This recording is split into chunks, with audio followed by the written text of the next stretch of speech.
안녕하십니까. IDSL 학부여고생 이동준입니다.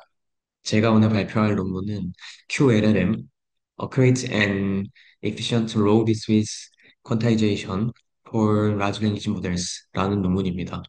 해당 논문은 ICLR 24년도에 퍼블리시된 논문으로 12월 6일 기준으로 사이테이션 수는 43회입니다. 먼저 백그라운드와 릴레이티드 워크를 설명드리고 해당 논문에서 주장하고 있는 방법을 설명드린 뒤에 실험 결과와 결론 순으로 가겠습니다. 먼저 GPT-3와 같은 LLM 모델은 파라미터 수가 굉장히 커지고 메모리도 굉장히 많이 필요로 하게 됩니다. 때문에 실제 응용 프로그램에서 배포하는 것이 어려워지고 있고 이 일을 해결하기 위해서 퀀타이제이션 같은 경량화가 필수적으로 적용하게 됩니다. 근데 LLM의 경우에는 액티베이션에서 큰 아웃라이어 채널이 존재해서 퀀타이제이션을 적용하게 되면 성능 저하가 발생한다는 이슈가 있습니다. 기존 연구에서 이를 해결하기 위해서 액티베이션에서 웨이트로 아웃라이어를 전환하는 방법을 제안한 스무스 퀀트라는 방법이 있었고요. 이를 좀 자세히 설명을 드리면 피규어 1번에 A는 즉 기본적인 프리트레인드 모델의 액티베이션 분포도입니다. 이걸 보시면 지금 굉장히 범위가 넓고 그리고 중간에 툭툭 튀어나온 아웃라이어가 크게 존재하는 것을 확인하실 수 있습니다. 스무스 퀀트에서는 이 툭툭 튀어나온 친구들을 이런 식으로 그 좀 줄여주면서 퀀타이제이션 할 때의 성능 저하를 좀 줄였다고 하고 있습니다. 그럼에도 불구하고 현재 아직까지 50배가 넘는 극단적인 아웃라이어에 대해서는 완화하지 못하고 있는 모습을 보이고 있습니다. 그에 비해서 여기 이 해당 논문에서 주장하고 있는 QLLM이라는 방법을 사용했을 때는 액티베이션 디스트리뷰션 자체도 20에서 마이너스 40 사이로 줄어들게 되고 적절하게 아웃라이어를 다시 재배치한 것을 확인할 수 있습니다. 해당 논문에서는 이를 통해서 양자화 될 때 에러를 줄이고 성능 저하를 최소화했다고 하고 있습니다. 양자화 방법에는 QAT와 PTQ가 있고 기존 연구들에서 어댑티브 라운딩, 레이어 와이즈 또는 블록 와이즈 캘리브레이션, 그리고 밸류 스플리팅 방법 등으로 양자화 될 때의 오차를 줄이고자 했습니다.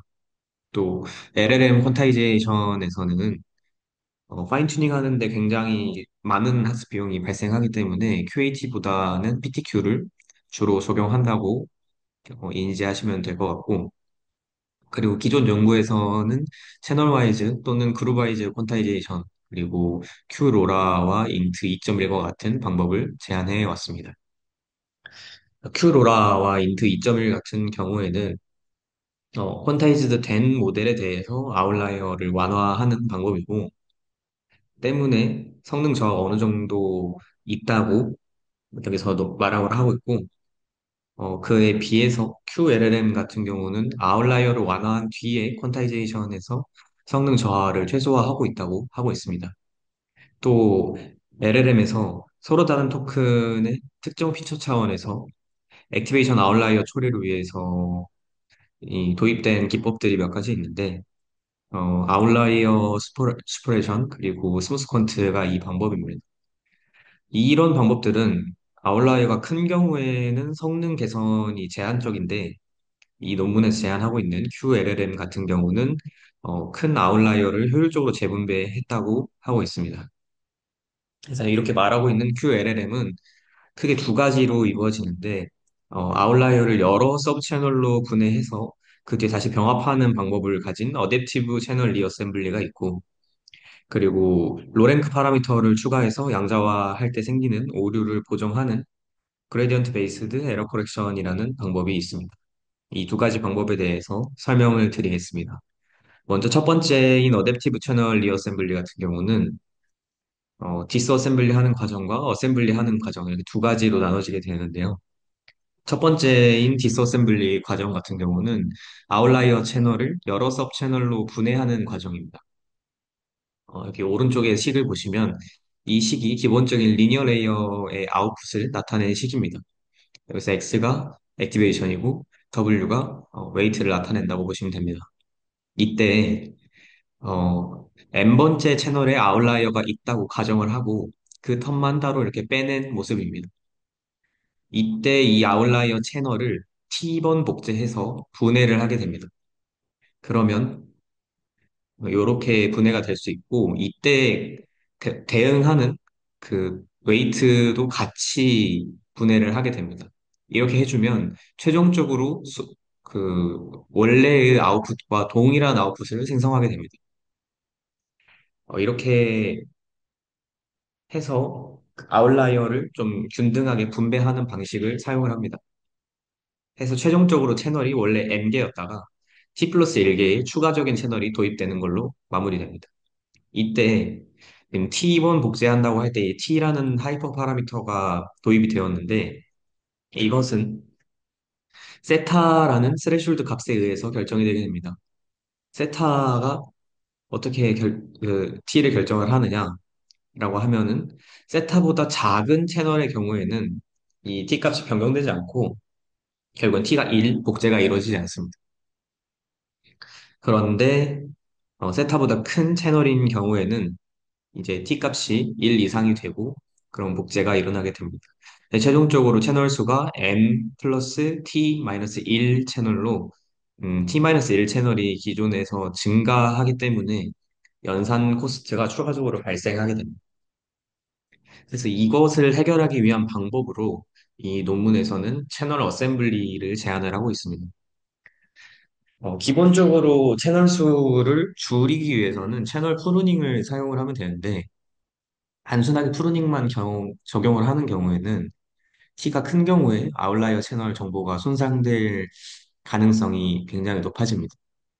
해서 이 저자들은 바이팔티트 소프트 매칭이라는 방법을 사용해서 T-1개의 유사한 채널을 병합해서 성능 저하를 최소화했다고 말을 하고 있습니다. 여기서 바이팔티트 소프트 매칭이라는 것은 여기 우측에 보이시는 이 수식이 이제 두 개의 채널 간의 이제 거리 또는 오차를 계산하는 식입니다. 이를 계산해서 가장 오차가 적은, 그러니까 가장 유사한 채널 두 개를 골라서 그 채널 두 개를 병합을 한다고 합니다. 이때 T가 크고 세타가 작으면 아웃라이어 크기는 감소하지만 병합되는 에러는 증가하게 됩니다.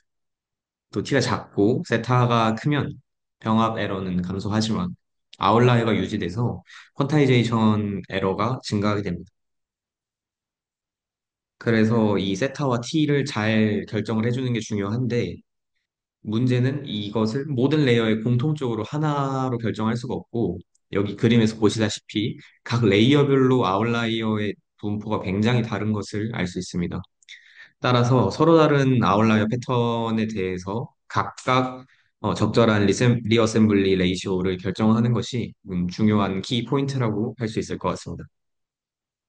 그래서 이 저자들은 어댑티브 스트래티지라는 것을 제안을 하는데 이때는 원래 액티베이션과 생성된 리어셈블드 액티베이션 사이의 에러를 최소화하는 최적의 세타를 찾는 방법입니다. 원래 액티베이션에서 리어셈블드 액티베이션을 빼서 여기에서 이제 놈을 적용을 하게 되면 이게 이제 그 두 개의 값 사이의 에러가 되는데 이를 최소화하는 최적의 세타를 찾는 방법입니다. 이때 이를 찾는 방법으로는 그리드 서치 알고리즘을 사용하고 있습니다. 그 다음으로 두 번째 주장하고 있는 방법인 Efficient Gradient Based Error Correction 방법입니다. 이 방법 같은 경우는 각 프로젝션 레이어에 두 개의 로랭크 파라미터인 A와 B를 도입을 하게 됩니다. 기존의 퀀타이즈드 웨이트에 의한 아웃풋에다가 로랭크 파라미터를 추가로 보정을 해서 아웃풋 Y를 생성하게 됩니다. 그게 여기 우측에 있는 식에 나타나 있습니다. 해서 원래의 퀀타이즈드 웨이트에다가 로랭크 파라미터를 추가적으로 보정한 값을 넣어서 Y를 생성을 하게 됩니다. 그래서 어텐션 피드포워드 블록의 원래 아웃풋과 퀀타이즈드 아웃풋 사이의 리컨스트럭션 에러를 최소화하도록 A와 B를 학습합니다.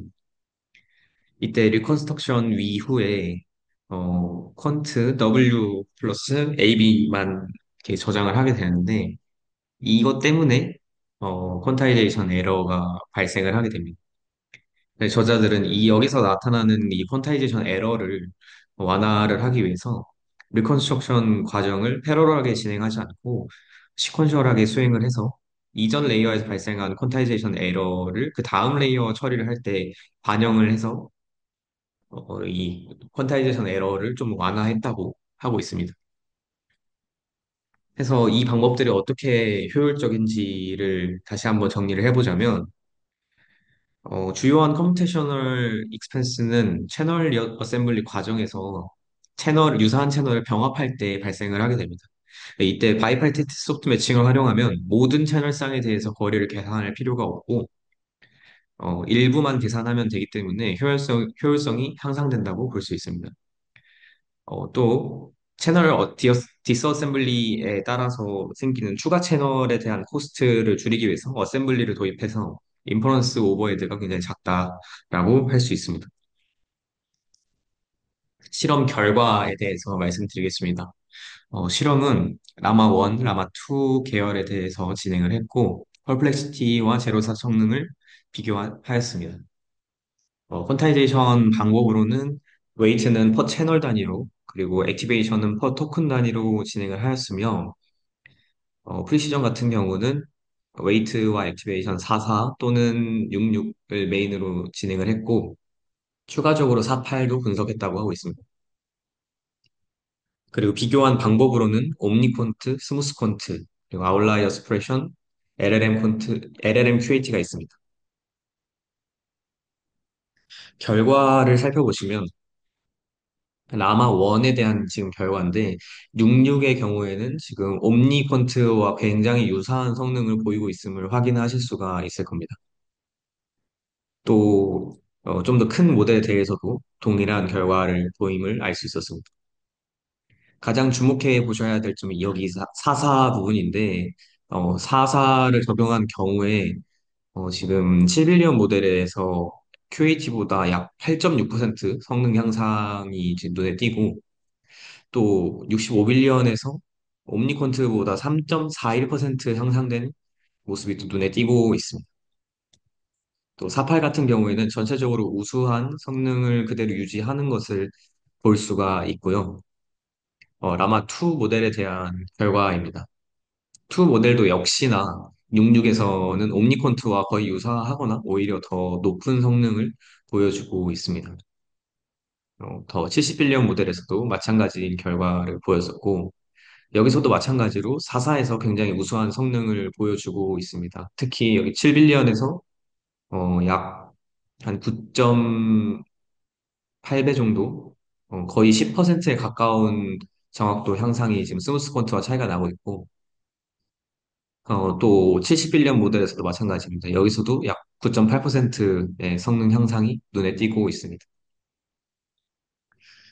48 역시 라마2에서도 굉장히 우수한 성능을 그대로 유지하고 있는 것을 확인을 할 수가 있을 겁니다. 추가적인 어빌레이션 스터디들입니다. 이거 같은 경우는 채널 리어셈블리에서 디스어셈블리와 그리고 어셈블리 그리고 익스펜션 레이시오가 어떤 영향을 미치는지에 대해서 분석을 한 어빌레이션 스터디인데, 먼저 첫 번째로 채널 디스어셈블리만 적용을 했을 때 익스펜션 레이시오가 올라갈수록 펄플리시티가 떨어지면서 성능이 더 좋아지는 것을 확인을 하실 수가 있을 겁니다. 그리고 이게 두 번째랑 세 번째는 같이 보시면 좋은데, 두 번째는 채널 어셈블리를 적용한 경우고 세 번째는 단순히 채널 프루닝만을 적용한 결과입니다. 해서 비교를 해서 보시면 채널 어셈블리를 적용한 경우가 어, 단순한 채널 프루닝을 적용했을 때보다 펄플렉시티가 훨씬 낮은 것을 확인할 수 있습니다. 또 저자들이 주장했던 어댑티브 스트래티지를 적용했을 때를 살펴보시면 채널 디스어셈블리만 했을 때에 비해서 거의 손실 없이 지금 정확도를 유지해 가고 있는 것을 확인할 수 있습니다.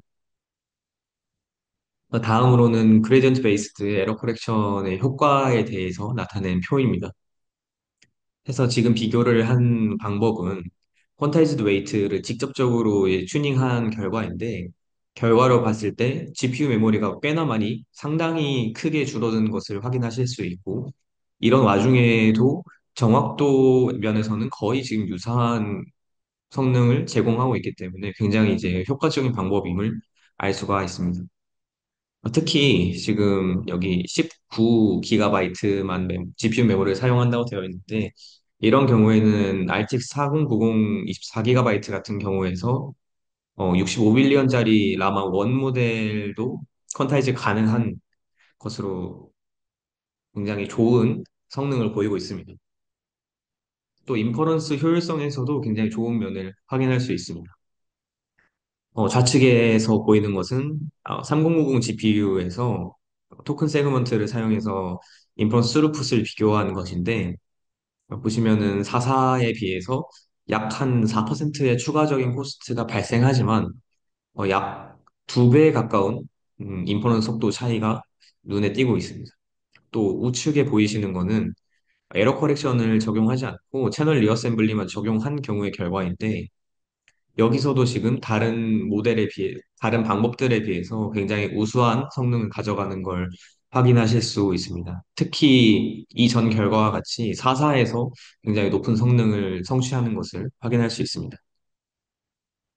그래서 결론적으로 정리를 한번 해드리겠습니다. QLLM 같은 경우는 로비트 LLM을 위한 PTQ 방법입니다. 네, 여기서 중간에 그레디언트 베이스드 에러 커렉션 과정이 들어가기 때문에 완벽한 PTQ라고 하긴 조금 그렇고 QAT가 약간 가미된 PTQ라고 생각하시면 좋을 것 같습니다. 해서 LLM 퀀타이제이션에서 아웃라이어로 인한 성능 저하 문제를 지적을 했고, 이를 해결하기 위해서 아웃라이어를 다른 채널로 분배하는 어댑티브 채널 리어셈블리, 그리고 퀀타이제이션 에러를 보상하기 위해서 이피션트 그레디언트 베이스드 에러 커렉션 방법을 제안했다는 점에서 좀 그 의의가 있을 것 같습니다. 그리고 결과적으로 분석을 했을 때도 어, 웨이트와 액티베이션 66으로 했을 때 옴니콘트와 거의 유사하거나 또는 더 뛰어난 성능을 보였으며, 특히나 4사에서 우수한 성능을 확인할 수 있었습니다. 한계점으로는 런타임에서 디스어셈블리 하고 어셈블리 하는 과정에 추가적인 연산이 필요해서 인퍼런스 코스트가 더 발생한다고 할 수 있을 것 같습니다. 이상으로 발표 마치도록 하겠습니다. 감사합니다.